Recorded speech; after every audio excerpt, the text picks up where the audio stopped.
Welcome to the Fighting on Film podcast, the podcast all about classic and obscure war movies, from the Normandy landings to the days of chivalry and swords. If it's been captured on film, we're going to try and cover it. I'm Robbie of RM Military History. I'm Matthew Moss of Historical Firearms and the Armourer's Bench.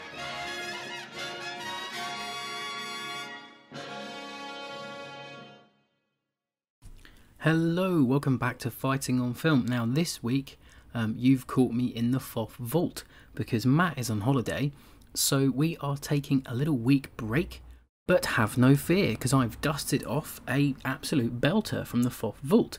We were joined by David Carson on my own YouTube channel in December of 2020, and he was kind enough to come on the show to talk about his involvement as a military advisor on a 1985 British Army training film called The Unbroken Line. Now that film is about the British infantry from the English Civil War up until the Cold War era.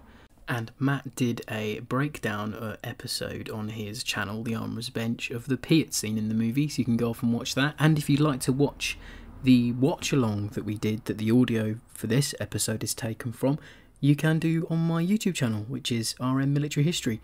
And I think we even recorded this one when the show was 2 episodes old. So the format might differ a little from our usual scheduling, but I hope you'll enjoy it, and we'll catch you for some more war movie chat soon.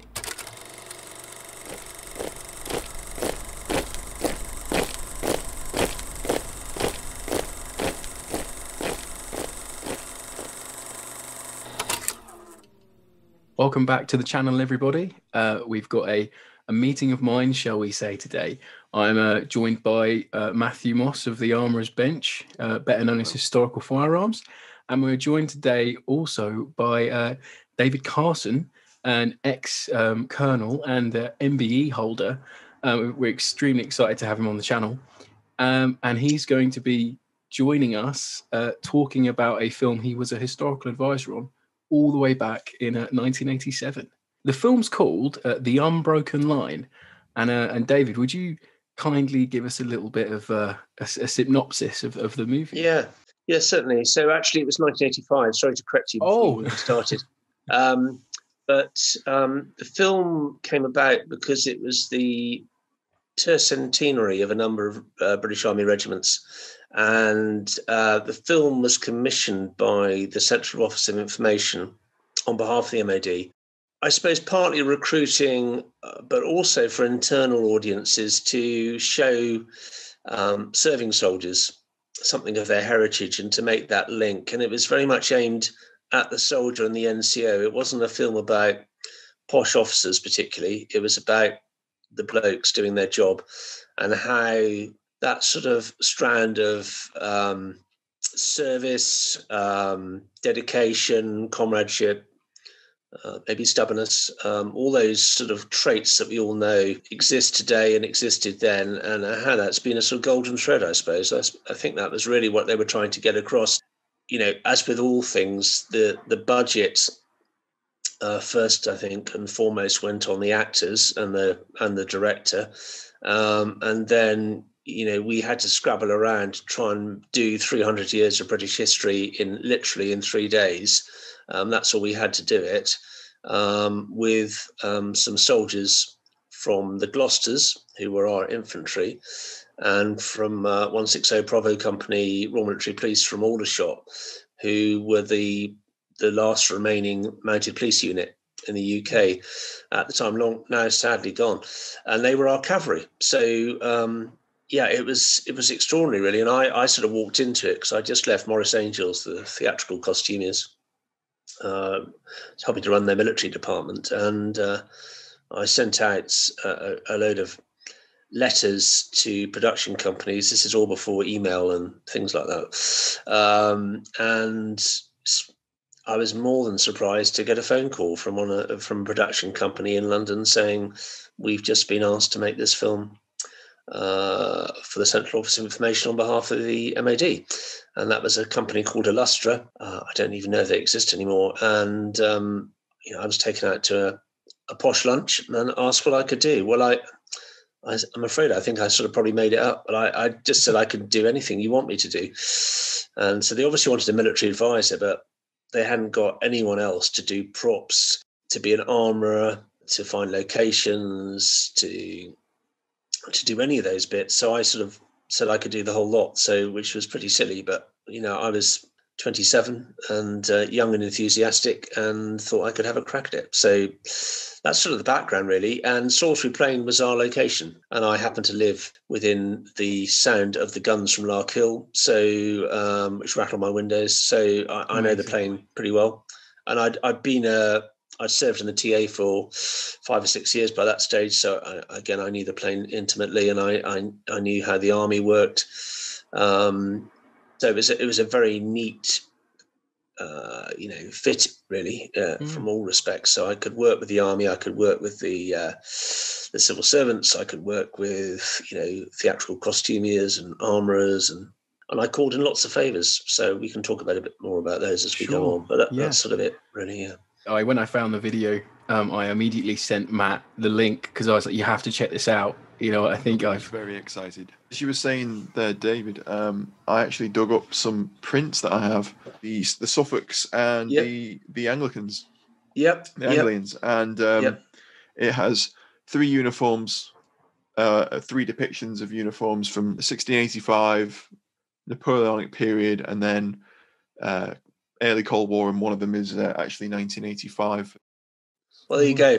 That was certainly the thought behind it. And I think looking at it again this afternoon, I have to say it brought back lots of memories, but we'd probably do it differently today, wouldn't we? But as a piece of as a documentary, really showing the British Army during the Cold War, because that was all very real to us. It really was very real, and we were really quite ready for the Russians to swarm across Germany, and for special forces to be dropping in the UK. That was what we were practicing all the time. So it was very much at the moment. It does an interesting job of sort of like showing that the unbroken line, as it were, as it definitely. says. And it shows that the soldiers throughout time, especially British soldiers, have had this sort of mentality which flows through. Exactly that. Years. And I think that was a really good concept, and I think that would hold true today. I don't think I think we can make a film today showing the soldiers who served in Iraq and Afghanistan have exactly the same traits as the soldiers that served in the trenches during the First World War, and served at Blenheim or in Normandy, or what doesn't matter. I mean, they are the same types of people. So I think with a few tweaks to perhaps soundtrack and locations and a bigger budget, then you would probably do exactly the same thing, and it would come off just as well.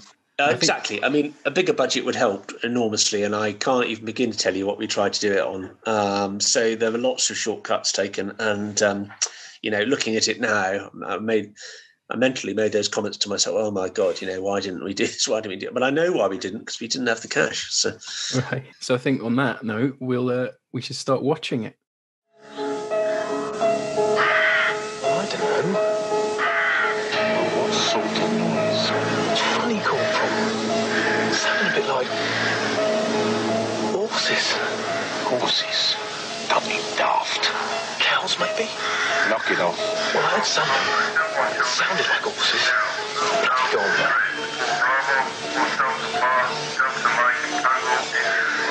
Alpha 2-1 Charlie, moving now out.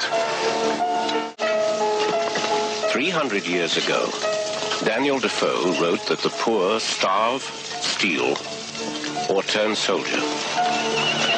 And yet, from those disinherited vagabonds and drifters, armies were forged which conquered the world. The soldier's values were simple: loyalty, discipline, and courage. He was stubborn, misunderstood, taken for granted, and always there when needed. 300 years later, he's still the same man, the British soldier. That's the first couple of minutes. I would have watched the whole thing. Well, I can just a bit of background there. So that was all filmed in a valley, a shallow valley. I'm trying to think what side it was. It was to the south of Tidworth Military Cemetery.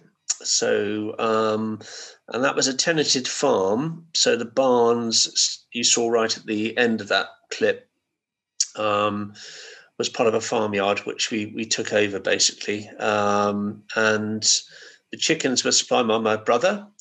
And needless to say, like with all animals, they didn't, they disappeared. So just left them there. I think hopefully they were looked after by the farmer. And the two characters he saw talking to each other, I can't remember the name of the younger actor, but the corporal was played by an actor called Bruce Payne.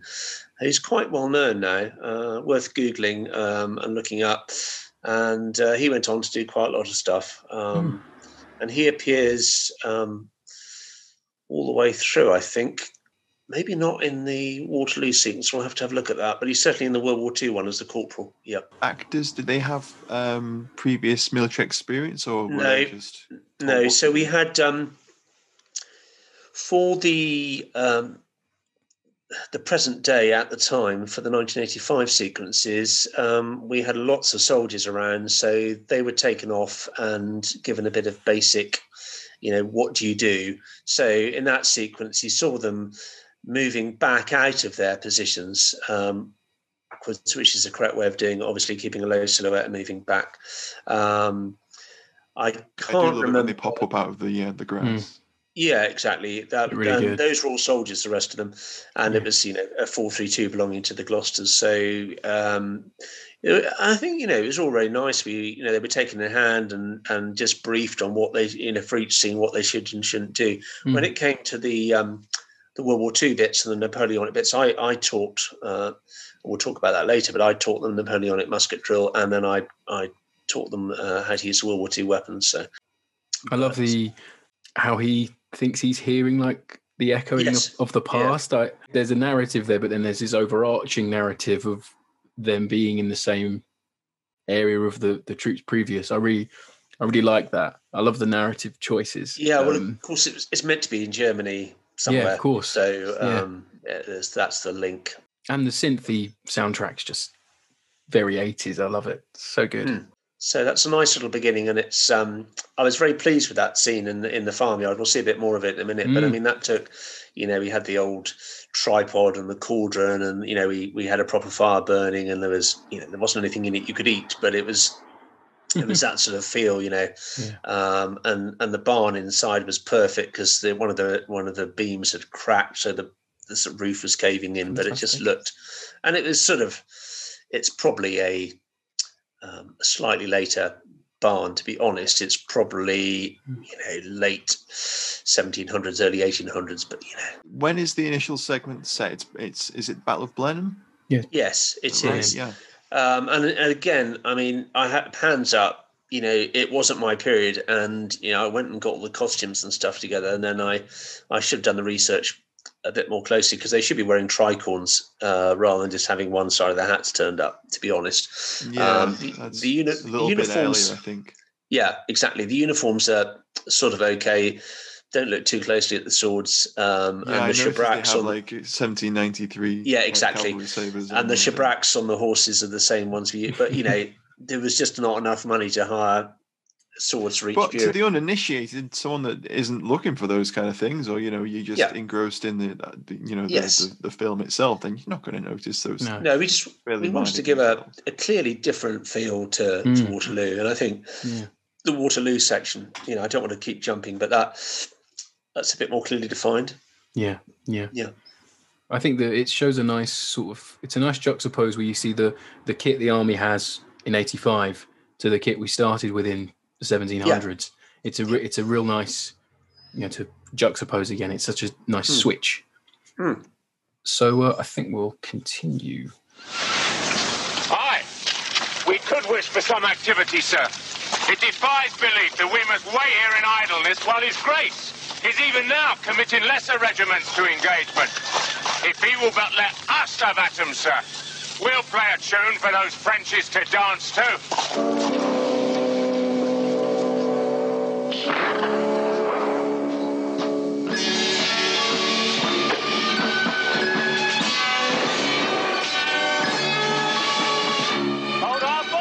So Soldiers have always worked in the most violent environment known to man, the battlefield. Aye, sir. They broke our first line of cavalry, but that sent them headlong into our foot, whom methinks are paying them handsome attention at this moment. Soon we shall charge upon command and send them all to the devil where they belong.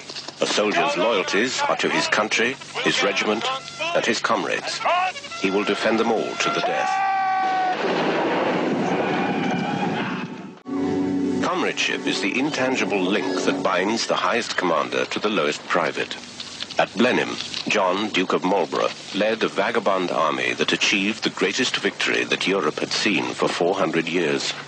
His men called him Corporal, a nickname not lightly given. A right good day, sir. And we've Corporal John to thank for that. Corporal John, our Captain General. We call him that because he looks after his men, sir. On our march back from Flanders, he took even common soldiers into his carriage, those that succumbed to exhaustion, and procured us new boots, sir. They said it was against orders, but Corporal John did it.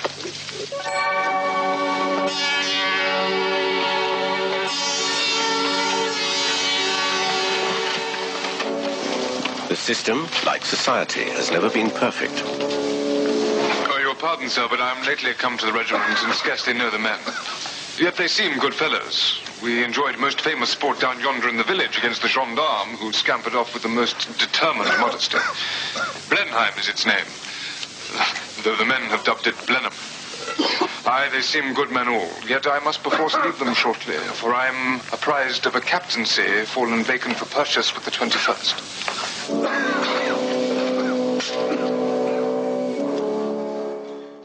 So there we go, Blenheim. Yes, Blenheim in 10 minutes or 5 minutes or, yeah. So, but there's lots of little really interesting things in there.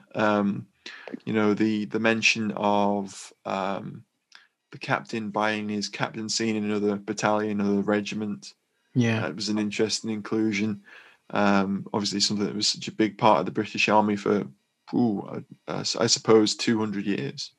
I think that was deliberate. Again, it was pointing out that officers have come and gone, and certainly up until the reforms where you actually had to earn your commission rather than pay for it, that, you know, some were very good and some were clearly not very good.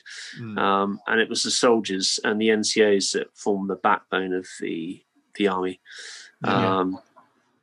So that was the point. And the actor playing the officer was an actor called Michael Maloney, who again has become quite famous. He's done quite a lot of Shakespeare.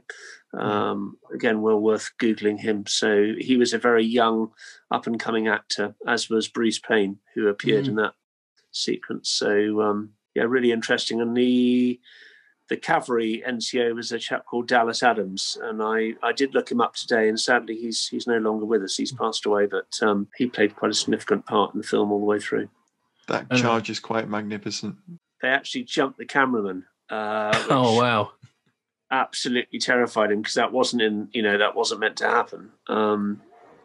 But yeah, they cleared the camera man and the sound man on the ground, and they came back out looking a bit ashen after that sequence. Well, that's got to be terrifying, staring down a cavalry charge. Wow. Yeah, very effective. You know, they're all there with their swords drawn through the smoke. Yeah, it's rather lovely. I did notice they had all the 1796 pattern light cavalry sabers pointed as was laid down in the manual. So exactly. With the reverse grip. I got that bit right, but the swords wouldn't have been made at that period, as we both know. Talking of actors, the film's narrated by Ian Holm, Bilbo Baggins, which I thought was really fitting sort of addition. His narration is really, really good. Do you know anything about how he was involved? No, I don't. And that was all post-production, so sure. He didn't come to set, and I think it was a favour, possibly through the director who may have worked with him in the past. Because again, you know, it was the whole production was calling in favours from whoever. So I imagine, you know, he probably waived his normal fee, because even then he was fairly well known. So I think now we'll go from Waterloo right up to the First World War.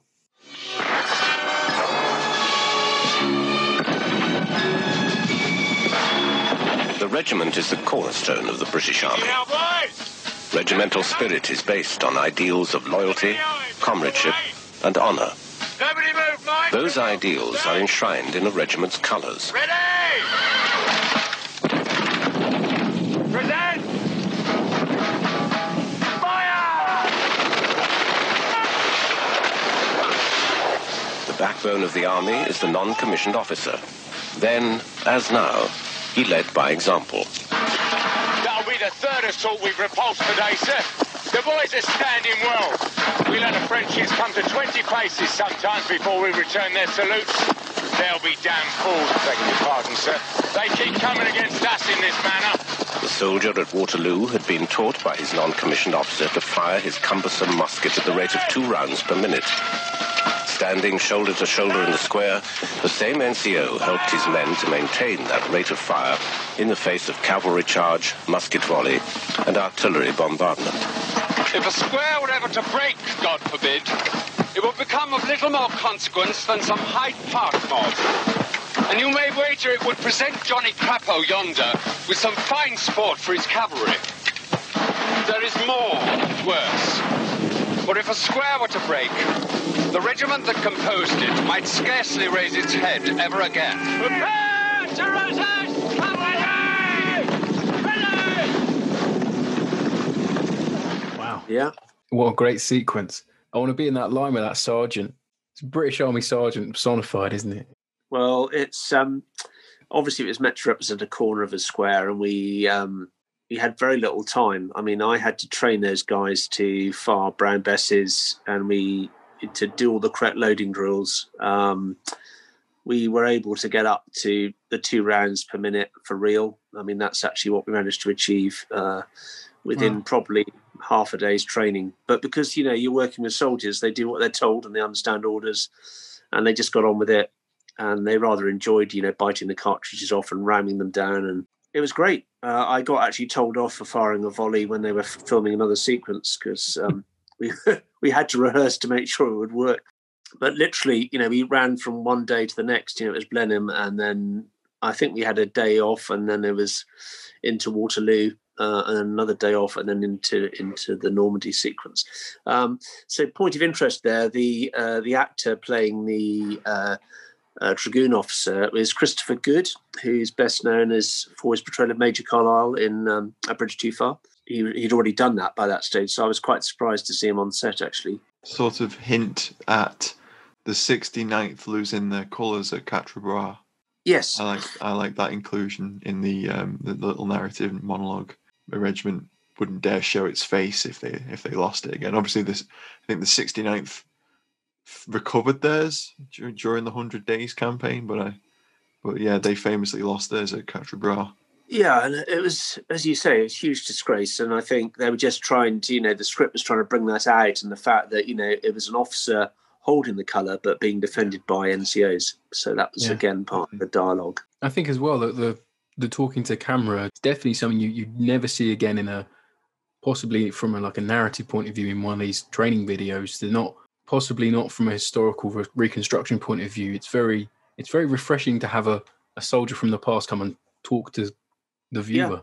Yeah. I really like that narrative choice there. I think that's why for me the film is so refreshing, because it's presented in a completely unique way to say, I don't know, pick sort of any British Army training film from the 80s. They're all very matter of fact. Yeah, it's not like Soviet Encounter where, the narrative is driven by NCO briefings and what's heard over the net, etc. Yeah. Well, I think it's interesting that you mentioned that, Rob, because it reminds me of Peter Watkins' sort of like to camera style, with films like Culloden and things it is like quite that. it's quite reminiscent of Culloden actually. I think the director certainly was, had come from a very artistic theatrical background and wanted to give it a new take. And he was, a relatively young director on his way up. And I think, he wanted to put his own stamp on it rather than just being yet another army public information type film. It has a vibe that sets it apart, I think, definitely. So now I think when we go back, the year 1985 troops, they bleed into the film again. Colonel, I've got the Can you trace? Hello, 0. This is Mike 20. Contact 11:45 hours. Grid. 7147, 40 BMP, at 12 at T. 62. Moving west astride Route 3. I'm observing over. Roger out. Colonel. 2 on, engage out. Lift radio silence. Hello, Charlie. Charlie. 6 batteries. Zulu Tangle 4143. 10 round. Tell Wreckage to withdraw the two-forward sections now and take up their new positions on Bad Fox. You'll see Christopher Good now is playing the present-day colonel as the commanding officer of a battalion in their command headquarters, which was built specifically for the film in a large 12 by 12 tent, I think we were in. But yeah, so he was obviously briefed before each sequence as to how to get across, the fact that he was in charge. Okay, he played a particular character, a bridge too far, but this is modern army talk, and he had to be convincing rather than looking as though he was just saying the lines without understanding what he was saying. So he had a bit of personal tuition there. But yeah, the kit was all current at the time. So I think those are scorpions rather than scimitars. I get confused easily. It's the size of the barrel, isn't it? It's the gun on them. Maybe they're scimitars. I think the Scorpion had the low velocity. That's right. Wider barreled gun. It did. You're absolutely right. So they are 2 scimitars, which are still in service. They were all up for it. They were all having a great time, and it was a sort of week off work for them, but doing what they do. He's very convincing, Christopher, in those scenes. If you'd never have told me that it was Christopher Good, I wouldn't have known. I would have thought it was a serving officer. Personally, I don't know what you think, Matt, but he is convincing. Lift radio silence. What we had on the net. He's got all the lingo down. Definitely. He's got the lingo. Yeah, exactly. That's right. And I think, the difference between saying the words and actually sounding as though you understand the words is the distinction. And I think he got that very well, and certainly got the briefing from the regular officers on set basically throughout. So he felt happy with what he was doing. Certainly, I thought it was interesting that they're all wearing NBC kit. I was about to see in a lot of training films. High state of readiness, so they were ready for ever we went on exercise in that period. We were in NBC kit all the time, more often than not, because those were what we expected to have to wear, because we thought that the Soviets would use some nasty stuff against us. So. They don't look very comfortable. Absolute nightmare, and those rubber overboots. Which you sort of tie up with laces, are a disaster. And, you could, if you were walking on anything the least bit slippery, you just went on your backside, basically. So, yeah, not a great deal of fun. No. Hello, Robbie here. Did you know you can support the podcast on Patreon? Join the supporting cast today and gain access to exclusive perks, such as discount codes, our monthly Patreon film votes, and the chance to get exclusive merchandise before anyone else. Search Fighting on Film on Patreon or find the link on our website. Thank you. Now back to the show. By 1914, the soldier was equipped with a Lee Enfield bolt-action rifle. His rate of fire was now so great that the Kaiser's armies often thought that they faced machine guns. The same discipline that held in the square now held in the trenches, though the cost was appalling.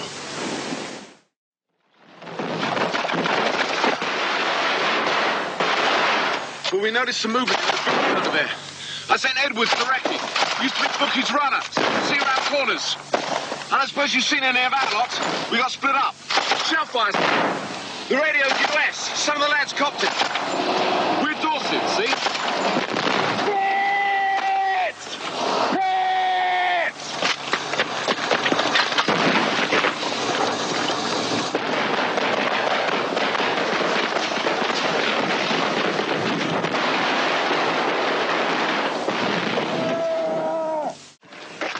They were Jerry's, all right.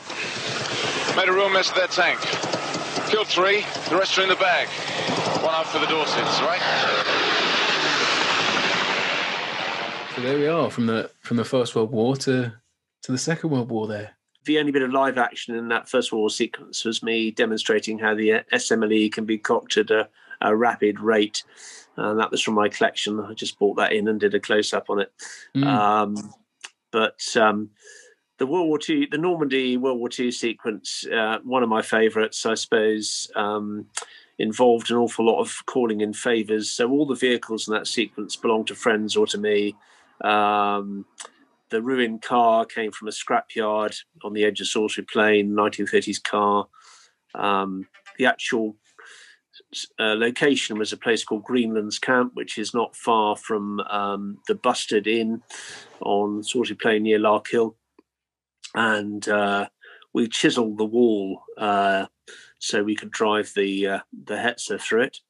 But yeah, I think it was I think it was a really nice sequence. The black and white fading into colour, really joins it together. And the guys were great. They were soldiers again. They just did what they were told. So they were more than happy firing the Bren. And the Piat was an interesting one because they were playing with it before we actually filmed it, and they got it into their heads they could fire it standing up, which was quite amusing. And I did brief them very clearly that wasn't to happen. But of course, soldiers being soldiers thought they'd have a go. And the young lad who fired it, he went flying back. They all thought it was extremely funny. He didn't hurt himself, but, he felt a bit foolish, I think. So that was a live Piat, was it?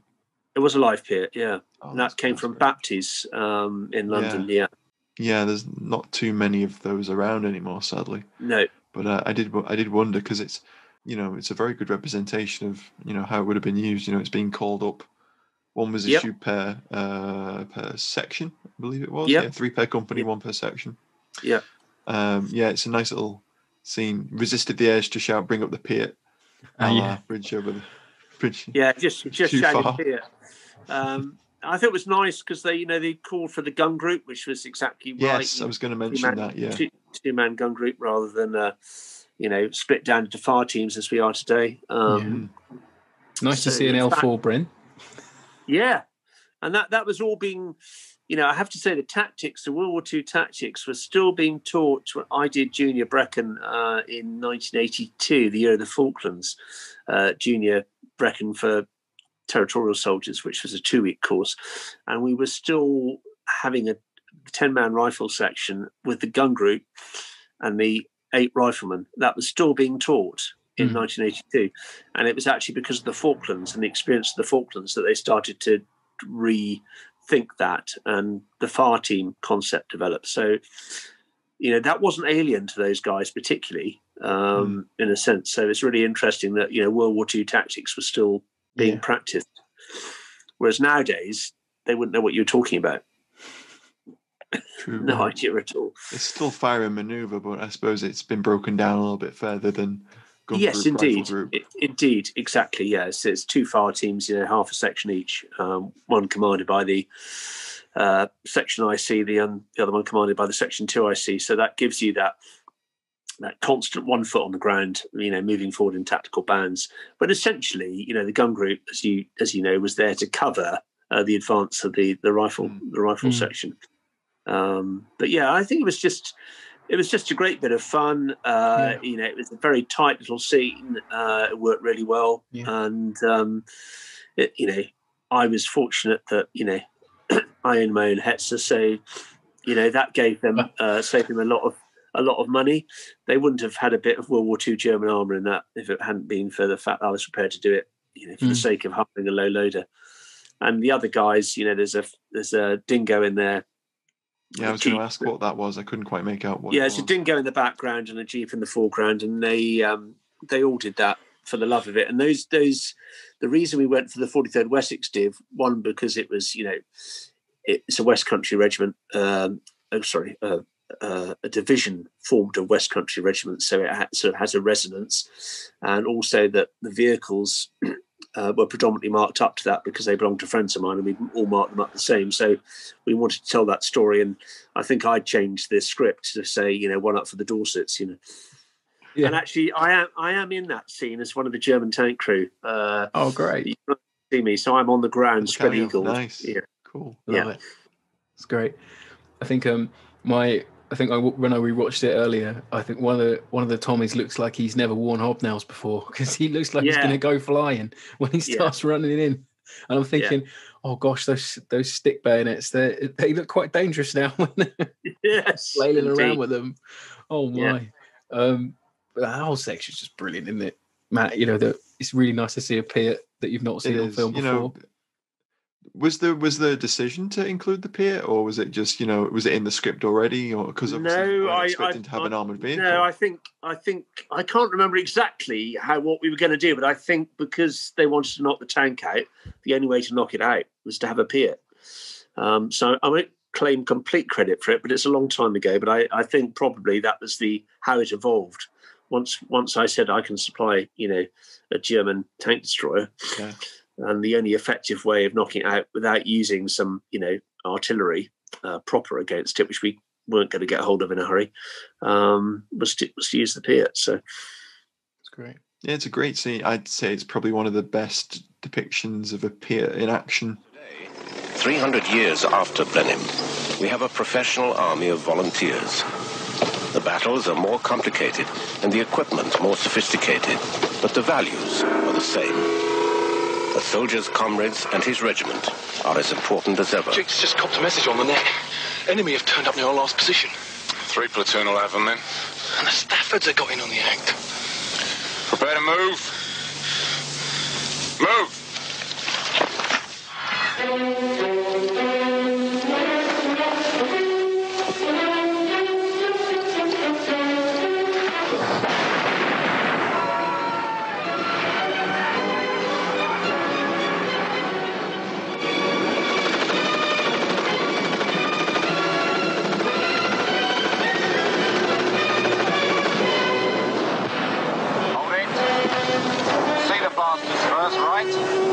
That's it.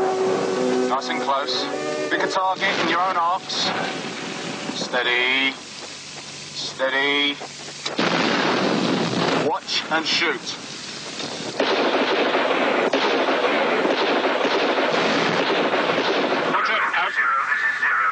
Well, the situation now is that to our immediate front, the enemy attack has been contained. But the enemy in battalion strength is breaking through on our right. B Company are now coming under heavy attack. We are to remain firm in our position. The Brigade Reserve has been ordered to take up counter-penetration positions in B Company's area. Hell Arms Squadron has been put on immediate notice to support us.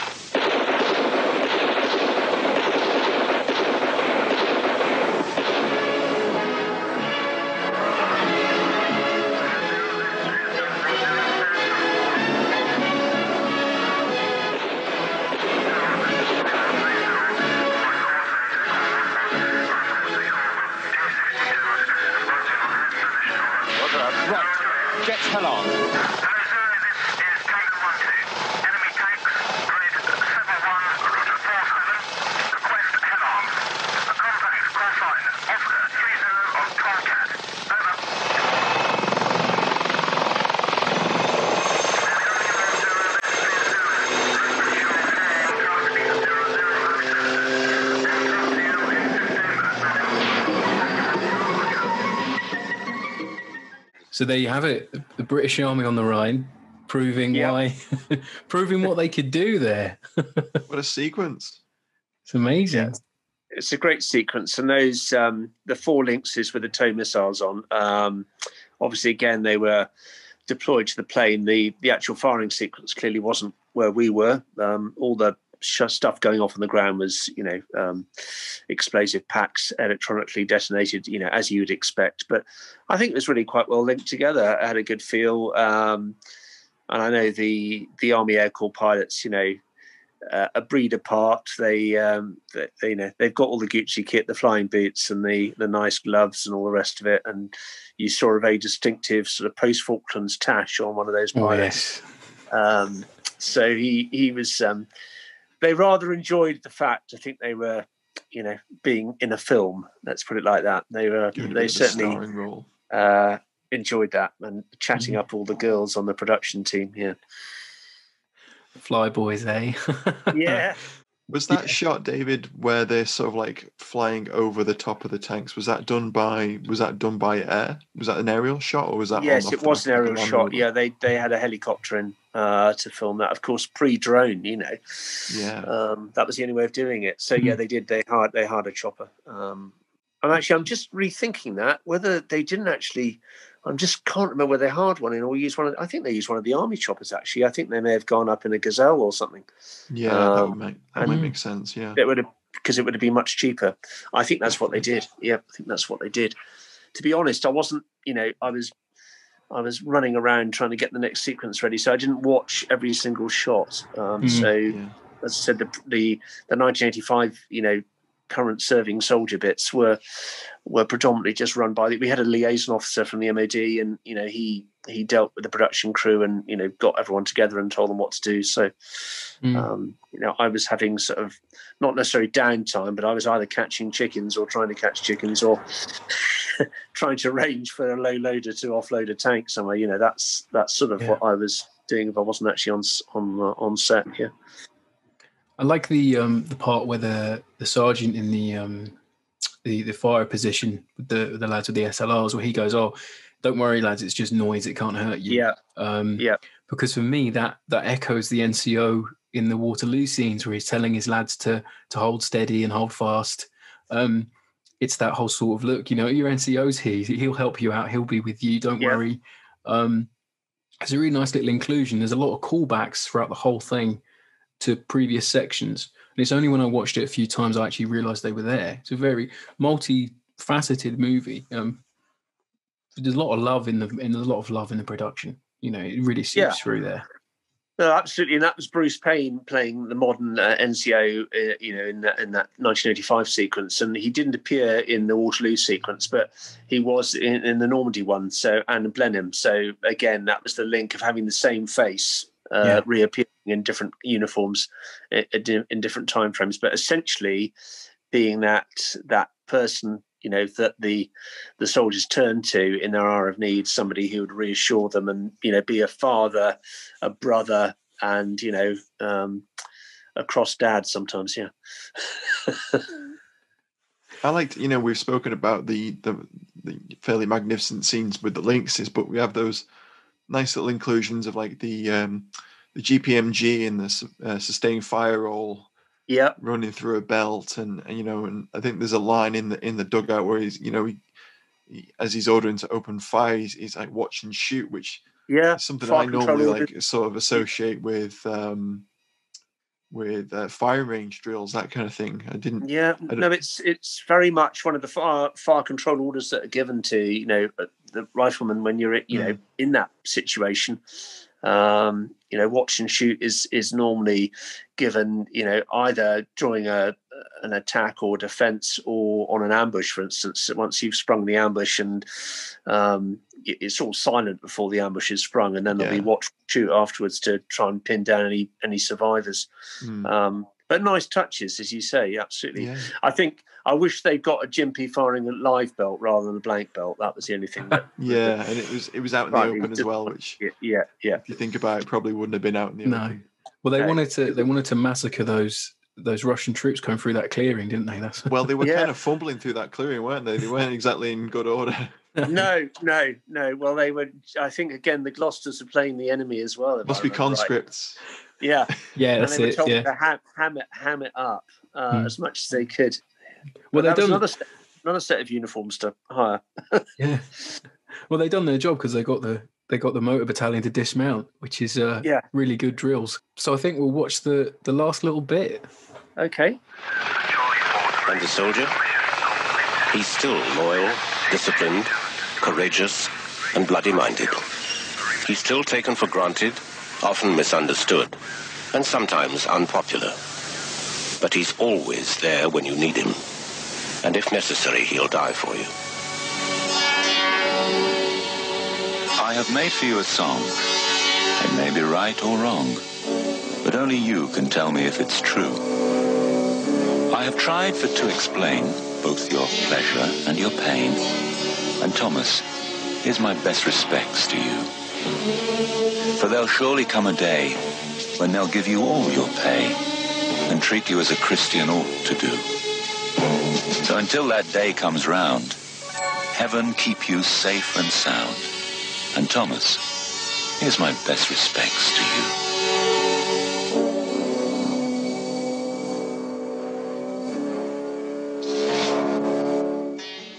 The end scene there, capped with reading a rendition of Tommy Atkins by Rudyard Kipling, really sets a nice end, somber tone to the film there. I think it does. Yeah, I mean, I think, that poem resonates down the years, doesn't it? And, it sort of rings true today, when, the majority of the public are so disconnected from the armed forces because it's such a small armed forces compared to, its Second World War strength, or even its 1950s or 60s strength, that they don't really understand the military, and the only time they see them in public is helping with floods or disaster relief. And now, obviously, because of COVID, Nightingale hospitals and testing and all that sort of thing, and then they disappear again. And I think if you spoke to the people in Liverpool who had come face to face with those soldiers who were helping with the testing, they'd all say, "Oh, we didn't know, the army were like that. They're quite nice people, and we had a good chat with them." And, it brings the humanity. Whereas if you're, you set up a barrier by being in uniform, and because of the security situation we've been in ever since Northern Ireland, everything's behind the barbed wire. In the old days, you used to be able to drive through army camps, they're now, highly protected and highly secretive because of security.